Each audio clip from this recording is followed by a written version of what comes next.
आहे. परी तू वीर वीरलक्ष्मी म्हणाचे सर्वेश्वरा काढून आतिकाची घे प्राण शास्त्रगण सजय. आणि मग मात्र लक्ष्मणाने काय केलं, दिव्याच्या प्रकारचा बाण काढलेला आहे. आता मात्र हाती काय आला, या जगामध्ये ठेवायचं नाही म्हणून दिव्य अशा प्रकारचं अस्त्र काढून पुढे काय करू लागला. निधार धनोर वीर रण विपत्तीचे सुर सौमित्र शास्त्राचे मंत्र विजय सत्तेज सजल. आणि मग मात्र त्या ठिकाणी जो आहे काय केलं, दिव्य अशा प्रकारचं जे आहे त्या मंत्राचं सामर्थ्य त्याच्या बाणावर टाकलेलं आहे. आणि तो मंत्र तयार करून आतिकायावर त्या लक्ष्मणाने बाण सोडलेला आहे. अशा प्रकारे नाथ बाबा गोड चांगल्या प्रकारची कथा पुढील लोक ते सांगत आहेत. हीच गोड झाले तेजासी अस्त्रे अस्त्रासी निवारण. ज्या वेळेचा अग्नी बाण आहे, सूर्याच्या तेजाचा बाण ज्या ठिकाणी उजाड पडलेला आहे, अशा प्रकारची अवस्था त्या युद्धाच्या ठिकाणी झालेली आहे. पाहता पाहता वाडे कोडे तेजी तेज मिनले गाडे दोन्हींची निर्वीर्य काटे रणी दुखंडे ती पडली. आणि ज्या वेळेस अग्नी आणि सूर्य तेजाचा बाण आहे, दोन्ही जी आहे आता मध्ये कापुराच्या वाती उजळल्या ज्योती आई समाप्ती झाली जायची, तशा प्रकारचे दोन्ही जे बाण आहे ते बाणामध्ये एक रूप झाले आहे. दोन्ही अस्त्रे झाली निराकार दोघे विसावले वीर रणी शोभोली निशाचर इशिकास्त्र सोडिले. आता हे इशिकात्र नवनाथामध्ये इशिकात्रला काय म्हणले काढ्याला मुलती सांगत नवनाथामध्ये अस्त्र सोडलेले आणि याच्यामध्ये इशिकात्र म्हणजे इंद्राचं अस्त्र सांगितले पहा.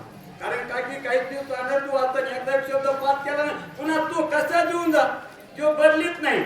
इशिकात्र इथं जे आहे इंद्र अस्त्र आहे आणि ते इंद्र जे अस्त्र आहे ते कुणी आतिकायाने सोडलेलं आहे. आणि आतिकायाने इशिकात्र म्हणजे इंद्राचं अस्त्र सोडल्यावर पुढे लक्ष्मण त्याच्यावर काय अस्त्र सोडित आहे. रणी शोभोली निशाचर रागे सोडिले इशिकास्त्र लक्ष्मणाने गडा धनुधर छेदिले सत्वर इंद्रास्त्रे. आणि मग मात्र त्या ठिकाणी इशिकात्र जे इंद्राचं अस्त्र आहे, आता तुम्ही म्हणता इंद्राचं अस्त्र का म्हणून सांगा नाही वज्र असते का म्हणजे कळत कर वज्र अस्त्र सोडले आलं आहे. वज्रालाही कधी इशिका म्हणते आणि नवनाथामध्ये हे अस्त्र घ्यायचं नाही. कारण का ग्रंथ बदलला की शब्द बदलतो. कारण एक अभ्यास केला की एक शब्द उत्तर येतं का. वेद अनेक बोलीला अर्थ येतो, वेदामध्ये अनेक बोललेला आहे पण ज्याच्या त्याच्या अर्थाच्या ठिकाणी जो तो महत्व पटायला पाहिजे.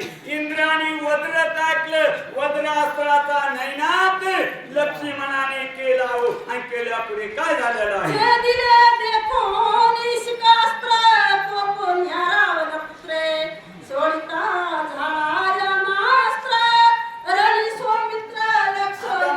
या वज्रास्त्राने काही झालं नाही मला. आता संध्याचा शेवटचा अस्त्र कोणते येम. काय फास येम पडले, येम आल्यावर कुणाला सुट्टी नाही. सोडेविना बंधू बंधू पाठीची बहीण शेजीची कामिना दोन्ही सुडीत नाही. मला आता हे अस्त्र ह्याच्यावर टाकतो म्हणले आणि हे अस्त्र टाकले की लक्ष्मण समाप्त झाला समजावा.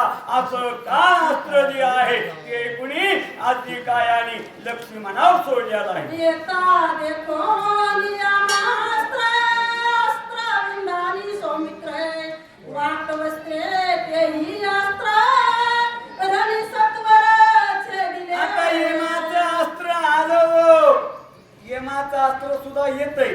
शिवल्यामृतमध्ये पाठ भद्रसेन राजाच्या मुलाला आले धरायला का पण पुण्य होतं कोणतं होतं म्हणून प्रत्येक उमा महेश नावाचं व्रत करावा. उमा नाव महेश जर व्रत केलं ना तुमची जी वासना आहे ती पूर्ण होत आहे असं त्या महत्व सांगितलेलं आहे.